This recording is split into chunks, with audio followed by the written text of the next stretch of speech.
Hello everyone, I am the Minute Kirby, and welcome to my channel, The Commander Tavern. The Commander Tavern is a channel dedicated to my favorite Magic the Gathering format. The Brewery is a series on this channel showcasing my spicy brews and other deck techs. On this episode of The Brewery, I'll be discussing my take on Kynaios and Tiro of Meletis. If you like this deck or any of the cards I'll be mentioning throughout the video, please consider using my TCG Player affiliate link when purchasing those cards. You can find that link down in the description. It'll really help out the channel. The best way you can help support the channel is my Patreon. For just $1, patrons get early access to certain videos on YouTube. In fact, patrons got a chance to see this video earlier. You can also support my channel for free by simply liking, subscribing, and sharing, which also helps out a lot. You can also join my Discord server for free if you want to join the Commander Tavern community. All pertinent links are down in the description. Alright, let's get back to the episode. Kynaios and Tiro is a 2/8 human soldier for 1 red, 1 green, 1 white, and 1 blue. They only have a triggered ability, which is at the beginning of your end step. You draw a card, and then each player may drop a land from their hand onto the battlefield. Any opponent who doesn't draws a card. This commander is more commonly used as a group 1 hung due to the way it helps out opponent. However, the reason I chose them is because them being non-black meant I could include every creature with banding in the same deck. Yet, when testing, I found that to be a fruitless endeavor.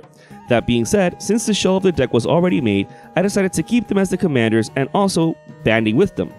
The only difference was taking out all of the creatures with banding, but keeping all the ways to give banding to other creatures. Realistically, I only needed a green-white commander at that point, but I also feel like these kings were still a great flavor win since they quite literally banded together to found Meletis, so quite fitting for a banding deck.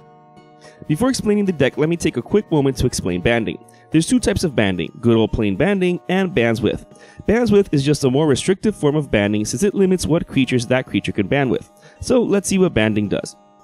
Any creatures with banding and up to 1 without can attack in a band. Bands are blocked as a group. If any creatures with banding you control are blocking or being blocked by a creature, you divide that creature's combat damage, not its controller, among any of the creatures it's being blocked by or is blocking.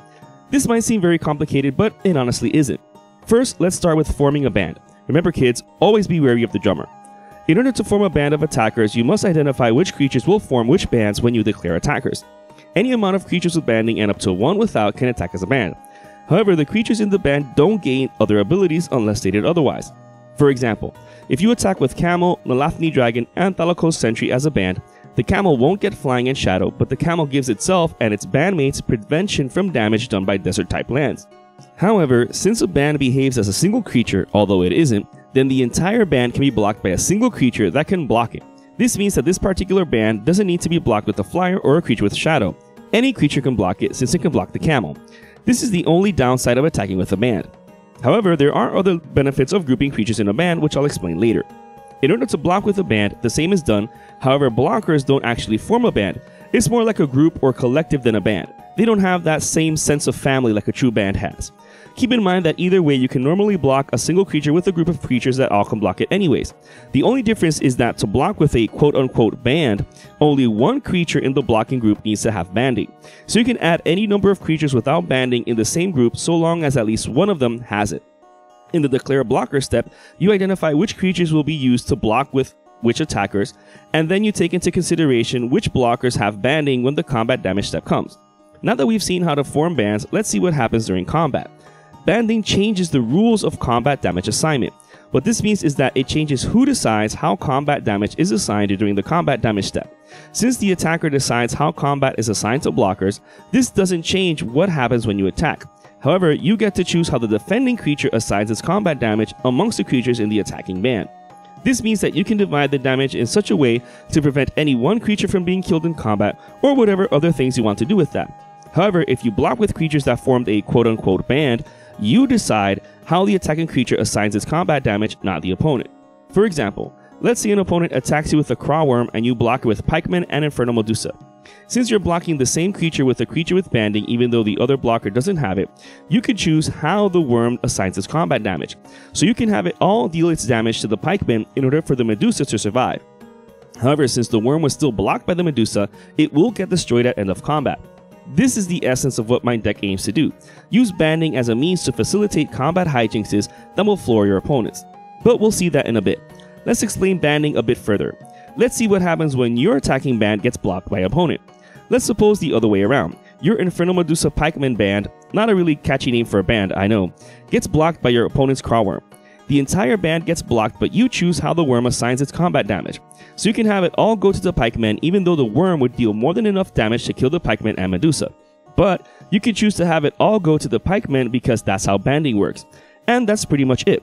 When you attack in a band, you choose how the blocking creature assigns its combat damage, and when you block a single creature with a group of creatures, where at least one of them has banding, then you choose how the attacking creature assigns its combat damage. Now, you might ask yourself, if this is so simple, why was banding removed from Black Border Magic after Weatherlight if it was one of the first keywords since Alpha? Well, a lot of people considered it complicated. For one thing, what happens if two bands clash during combat? Well, the band with the best song and performance would win. As for combat damage, the attacker chooses how the blockers assign their combat damage, and the defender chooses how the attacking creatures assign their combat damage. So let's say our Camel and Athlete Dragon Thalaco Sentry band gets blocked by the Inferno Medusa Pikeman group. The attacker chooses how the Medusa and Pikemen assign their combat damage, while the blocker chooses how the Camel, Dragon, and Sentry assign their combat damage. Believe it or not, combat is actually a pretty messy ordeal as it is if you have Trample, Death Touch, and other combat tricks. Add to that the fact that back then damage went to the stack, and the complexity of banding can be appreciated. Nowadays though, I feel like with the rules getting polished more and more each year, banding is a manageable mechanic. For one thing, damage no longer goes to the stack. You'd simply have to remember the changes in who assigns the combat damage of which creatures. Phew, alright. With banding explained well enough to understand its basics, what does it have to do with the deck? Well, everything. This deck is a combat tricks deck. It aims to make the most out of banding to put opponents in a difficult position. Even though our commander will help the table somewhat accelerate their game, it's meaningless if they can't keep their creatures. First, let's see which cards the deck uses to give its creatures banding, and then we'll see how banding facilitates our combat tricks. Baton of Morale, Helm of Chatsuk, and Nature's Blessing are the only three ways to provide banding via a repeatable ability. Out of these, the best one is the Baton, since it can be activated as many times as we want. It does cost 2 mana to activate, whereas the Helm only costs 1, but it needs to tap as part of its activation, so it can only be used once per turn. Nature's Blessing also costs 2 to activate, with the additional requirement of discarding a card to pay for the activation cost. However, you can give an infinitely lasting banding as well as First Strike or Trample if you choose. Unfortunately, these aren't keyword counters like those seen in Ikoria, so you might have to keep track when you use this effect. That being said, getting permanent banding while on the battlefield is incredibly useful. As I mentioned in the beginning of the video, the purpose of giving our creatures banding is to have them attack as a band and then dictate how combat damage is assigned, providing us with ample opportunities for combat tricks. One such trick is forcing our opponent's creatures to block. When Breaker of Armies, Golgari Decoy, Noble Quarry, Prized Unicorn, Sheenan of Life's Roar, and Taunting Elf attack, all creatures able to block them do so. This in and of itself is a combat trick, since our other attackers are going to be able to swing in unopposed thanks to our decoy sacrifice. That being said, we don't have an unlimited supply of decoys, so we should try and send them to the front lines if we're able to protect them somehow, but we'll see that in a bit. Tempting Lysing is interesting in that it's not an aura, but can become one at will and then revert back to being a creature like the rest of the Lightsit cycle. This allows us to turn any of our creatures into a decoy. Even one with a huge toughness like our commander might actually survive getting blocked by a lot of creatures. Then during the combat damage step, we can turn the Lycid back into a creature so it doesn't go into the graveyard as an aura when the creature it's attached to dies. That way you can use it all over again. Same with Nemesis Mask. Equipping to any of our creature essentially turns them into a decoy. Equip this to any of the indestructible creatures in the deck and you've got an undefeatable decoy, much to the chagrin of your opponents. For example, equipping Brash Taunter with Nemesis Mask or banding it with any of the decoys and you've got yourself quite the headache for opponents. There will come a point where they'll be afraid of dropping any creatures at all, and then you can just swing in unopposed. If that weren't enough, you can also use it to fight with another creature and deal damage to opponents that way too. Audric Master Tactician is another way to force blocks whenever he and 3 other creatures attack. You could essentially just have no creatures block and make your army unblockable for an epic Alpha Strike if that would take out an opponent, or you can use Audric to take out any key creatures, hate bears, etc. So he's definitely useful in the overall goals of the deck. Now, the whole point of forcing blocks is because those decoys are going to be banded to any of the deck's basilisks. Venomous Dragonfly, Thicket Basilisk, Engulfing Slagworm, Tangle Asp, Rock Basilisk, Cockatrice, Sylvan Basilisk, and Basalt Golem. Whenever any of these creatures block or becomes blocked by a creature, that creature is destroyed at the end of combat. So this deck even takes advantage of the only downside of banding, which is that the entire band has to be blocked if at least one of its creatures can be blocked. So if the banded together Venomous Dragonfly with Taunted Elf, any non-flyers will still be able to block that band since they can block the elf even if they couldn't block the dragonfly. Same with Basalt Golem. It can't be blocked by artifact creatures, but if it's banded with any other creature that can be blocked by artifact creatures, that it will be considered blocked due to being in the band. In fact, the Golem is the most busted of these creatures since it bypasses indestructible due to the creature having to be sacrificed instead of destroyed after combat. Then, since you decide how blockers assign their combat damage, you can choose to have the decoy in demand take all of the combat damage, thus leaving the basilisk to live afterwards. Then, at the end of the combat damage step, all of the opponent's creatures will be destroyed while you keep yours. And this is the main combat trick of the deck. Giving banding to either the decoy or the basilisk, then attack with them as a band. All of the defending player's available creatures must block the band, and then you trade a decoy for their entire group of available blockers. Pretty nifty, right? The basilisks aren't the only potential bandmates for decoys either. Assembled Alphas, Elven Warhounds, and Tolarian Entrancer also provide some similar results. The wolf is just brutal against swarm decks as it deals 3 damage to the creature and its controller whenever it blocks or gets blocked, meaning that before combat damage is even assigned, that damage from its triggered ability is dealt first. So when banded with a decoy, the decoy might survive if all of the blockers are burned to death, or if the opponent dies from this direct damage before the damage step even arrives. The Warhounds are similar to Basalt Golem in that it bypasses Indestructible. It's actually the most brutal combat trick of all since it sets your opponents back so far. If banded to a decoy and your opponents end up blocking the band, then even before the combat damage step, the Warhounds will top deck all of those blockers with its triggered ability during the declare blocker step. So this will set back your opponents essentially for as many turns as blockers they were forced to use. This is by far my favorite one. However, Tolarian Entrancer is a close second since it actually steals blockers. Unfortunately, unlike the former 2 creatures, its trigger will happen during the declare blocker step of combat, but gets delayed until after combat. But it doesn't matter because when banded with a decoy, all of the opponent's blocking creatures will then fall under our control at the end of combat. This effect doesn't end at the end of the turn, nor when the Entrancer leaves the battlefield. This will fill your board with a ton of creatures as well as your opponents with ire and misery. Equipping a decoy with Godsend is quite the godsend for us, but more of a devil send to our opponents. Since the trigger occurs during the declare blocker step, one of their blockers will be exiled. So not only will our decoy get a nice +3/+3 buff, but they'll have the power to exile any of our opponent's untapped creatures. These aren't the only combat tricks in the deck either. However, the rabbit out of our hat of combat tricks is by far Jangling Automaton. Whenever it attacks, it untaps all of the defending player's creatures. That means that your opponent will have all of their creatures available to block our decoy, which should hopefully be banded with a basilisk, thus wiping their entire board state. It should follow that you can create a band of decoy and basilisk for each opponent. Once you have 3 of each and Baton of Morale, you can pay 6 mana to potentially wipe your opponent's board each combat. That is the main goal of the deck.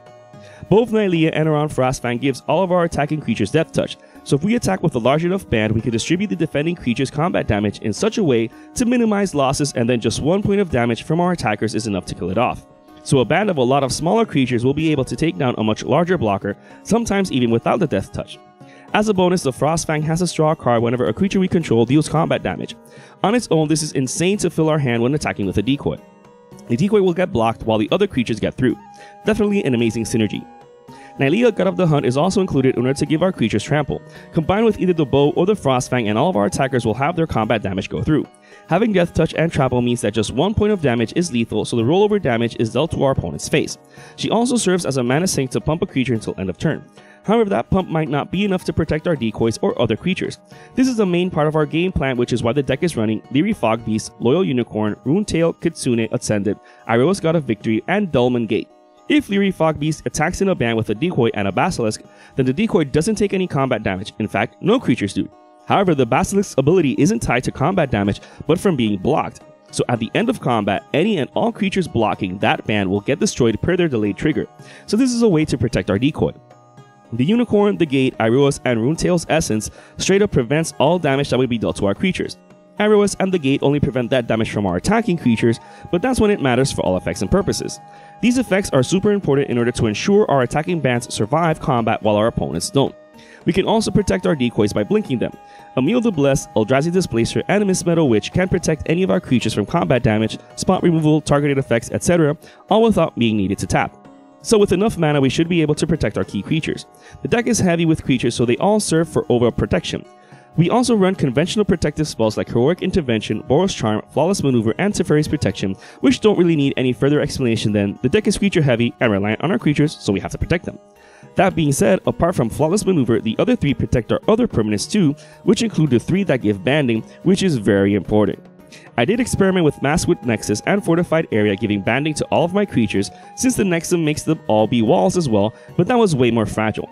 Another idea I had was using any of the bands with other Legends lands from Legends, along with Painter's Servant and Lane of Singularity, to make all of my creatures Legends of the color chosen with Painter's Servant, in order for all of them to get banding. But this was way too inconsistent. It was super unique and hipster, but just way too fragile, even more so than Mask with Nexus and Fortified Area. But these are still ways to give banding to all of our creatures. Since unfortunately there is no commander that can give banding to our creatures, we depend on one of 3 cards in the deck to do so. It'd be awesome if in some future product we get a legendary creature card of Chatsuk, which is a commander that can be activated to give banding to any of our creatures, but unfortunately I doubt we'll get one. This leaves us with just a 3% chance of drawing into our banding effects. That just won't do. Since we do have blinking effects to protect our decoys or other creatures, the deck is running Tribute Mage, Trinket Mage, and Trophy Mage as ways to get our key artifacts. Tribute Mage is the most important one since it gets us Baton of Morale. However, it can also get us Dolmen Gate, which is almost as important. Trinket Mage gets us Helm of Chatsuk as well as Soul Ring or Mana Crypt, which is also useful ramp. Trophy Mage gets us Jangling Automaton, which is equally important, but it can also get us Nemesis Mask, Godsend, and Bow of Nylea. We can also use Urza's Saga and Tesseret the Seeker to fetch for artifacts. Tesseret can get us whichever artifact we need without losing all of his starting loyalty. We can then use his positive ability to get more counters. This ability is actually useful since we can use it to untap Helm of Chatsuk and any other artifact. Urza's Saga isn't a dead draw, and its final chapter can get us Helm of Chatsuk, Soul Ring, or Mana Crypt, but most importantly, Helm of Chatsuk. And it does so without taking up a slot in the deck. We can also increase our odds of drawing into our banding effects by simply drawing into a bunch of cards. Beast Whisperer, Primordial Sage, and Chilean Tiller of Tales draws this card whenever we cast a creature spell, while Guardian Project and the Great Henge draws this card whenever a non-token creature enters the battlefield under our control. The first 3 are definitely useful since 38% of the deck is creature spells, but since we also have the ability to blink creatures, the latter 2 cards are actually better. Chilean, on the other hand, is quite the powerhouse in this deck. Not only does he draw us a card whenever we cast a creature spell, but we can also drop a land if we have on our hand. If that weren't enough, he can also bounce a creature we control for 3 generic mana and tapping, which is great for a 4-colored deck like this one. So he'll also easily be able to protect one of our decoys in a pinch. In fact, I'm considering building a version of this deck in real life with Chilean at the helm with some slight modifications. Nissa Vital Force has us drawing cards in a similar manner but via landfall thanks to her emblem. Her emblem is incredibly easy to achieve since she just has to survive 1 whole turn around the table. And if we're wiping the board of creatures, that should be even easier. Even then, that +1 ability is still useful since it can serve as mana acceleration in the meantime. Sappers in Air also provides a nice combat trick when included in a band with a decoy. Since it's also being blocked, you get to draw 3 cards each combat step if used correctly. You can also just equip Nemesis Mass Twist if it won't receive any combat damage to really guarantee those 3 free cards each turn. Reliquary Tower is included since we do draw quite a bit of cards with this deck. Even though it's a bit risky to run it in a 4-colored deck, we do actually need sources of colorless mana in order to activate Eldrazi's Displacer, so there's that to consider as well. In any case, we don't really cast our commander that often unless we begin to run out of steam, since they do allow us to basically draw 2 cards each turn. Our banding effects isn't the only reason we need to dig through our library. We have to also find our responses and mana acceleration. Chaos Warp, Generous Gift, and Beast Within are pretty ubiquitous for this deck since they can get rid of any pesky pillowfort effects that don't allow us to fulfill our main game plan apart from any other serious offenders. Cyclonic Rift and Devastation Tide are great at clearing the board of absolutely anything in case we're facing multiple stacks and pillowfort decks. Do keep in mind that Devastation Tide isn't one-sided like Cyclonic Rift is. Mystic Sanctuary is a fetchable way of recovering any response at the top of our library. This can also come in super handy in response to our commander's trigger since we're going to draw a card at the end of our turn. However, the best land for responses in this deck is Mistvale Plains. This land can help us for the worst possible situation, which is having our banding effects get destroyed. We can then activate it to bottom deck and then get them back into our library. We can then recover any of the artifacts with either of the previously discussed mages that can tutor for them. As for mana acceleration, our commanders can also potentially help with that somewhat, but the deck is still running Mana Crypt, Soul Ring, and Arcane Signet. These are pretty self-explanatory, so let's see the land-based ramp effects. Farseek, 3 Visits, Nature's Lore, and Reshape the Earth help us get ahead in lands, with the latter essentially giving us a very explosive turn. To say that at the very least it helps us thin the deck of lands is quite the understatement. While Growing Rights of Itlimoc is included more because of its backside Itlimoc Cradle of the Sun than anything, it's still useful in at least helping us dig through the top 4 cards of any creature we might need. Apart from the banding effects, we still need to have at least 1 decoy and basilisk to form that necessary band, so they are still very important. But having a functionally better Gaia's Cradle definitely helps out a lot when paying to give a lot of creatures banding with the baton. The rest of the deck is just the rest of the lands. The deck's running all 10 fetch lands, all 6 dual lands, all 6 shock lands, Ketria Triumph, Rogrin Triumph, Command Tower, Exotic Orchard, Reflecting Pool, and Ancient Tomb, as well as 1 of each snow-covered basic land in case anyone's running anything that benefits us for it. As with all of my deck techs, you don't need the Fetch Lance, Original Dual Lance, or Mana Crypt for the deck to function. You could just as easily swap these out for any budget substitutes and the deck will still run just fine. This brew is just an idea of how to build around Kynaios and Tiro of Meletis. I've been playing with this deck for a very long time, experimenting and finding out what worked best. While the initial manifestation of this deck is very different from what it is now, the banding aspect is still very much at its core. The deck's also very straightforward to pilot, even considering the fact that you're playing with banding. I highly doubt you'll face anyone else using banding, but even if you do, hopefully this video has helped you understand how this no longer convoluted mechanic works. If you're interested in the deck list of this spicy brew of mine, you can find a link to it down in the description.